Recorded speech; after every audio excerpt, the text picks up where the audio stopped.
Bonjour à tous. En Suisse, le bar qui a pris feu lors du réveillon appartenait à un couple de Français. Selon les premières images diffusées sur les réseaux sociaux, des bougies sur des bouteilles de champagne auraient enflammé le plafond de l'établissement, un plafond recouvert de mousse acoustique. De Dijonnais présents sur place ont raconté ce qu'ils ont vu à France 3 Régions. En arrivant sur place, on voit des gens avec des chaises en train de casser les carreaux, des gens qui brûlent. C'était vraiment une tragédie. Ce sont des images horribles, atroces, dont je me rappellerai toute ma vie. Une scène de cauchemar, a expliqué Adrien, l'un des deux jeunes interrogés. Le drame a fait pour l'instant une 40aine de morts selon un dernier bilan provisoire. 1173, c'est le nombre de voitures qui ont été incendiées selon la police lors du réveillon en France. Un bilan en hausse comparé aux 984 véhicules brûlés l'an passé. Dans le Doubs, une Jaguar a été brûlée dans la commune de Larnaud. Les pompiers sont intervenus aux alentours de minuit 30 derrière l'école primaire. Au total, ce sont 8 véhicules qui ont été incendiés dans le département du Doubs. Quelques violences urbaines ont également été observées dans les zones de Besançon, Pontarlier et Montbéliard selon l'Est républicain. Un incendie à Saint-Germain-en-Montagne. Les faits se sont produits route de la Fresse vers minuit et demi durant la nuit du Nouvel An.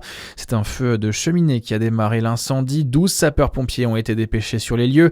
Avec l'aide de l'unité de sauvetage et de recherche de Besançon, ils ont scié le plancher du logement afin d'éteindre les flammes qui touchaient une poutre porteuse.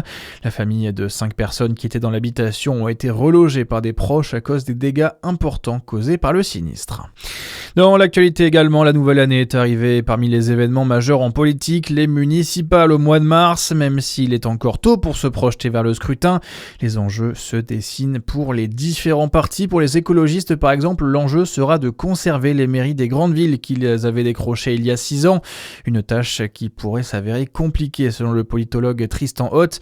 Pour lui, le contexte n'est plus aussi favorable qu'en 2020. C'est les écologistes qui partent de très haut parce que les grandes victoires en 2020 qui avaient bénéficié d'une mise à l'agenda, ce qu'on appelle une mise à l'agenda de l'enjeu écologique, c'est-à-dire que l'écologie était une thématique importante dans la campagne. Or, aujourd'hui, la campagne n'a pas encore débuté, mais dans le débat public, l'écologie est beaucoup moins importante qu'en 2020.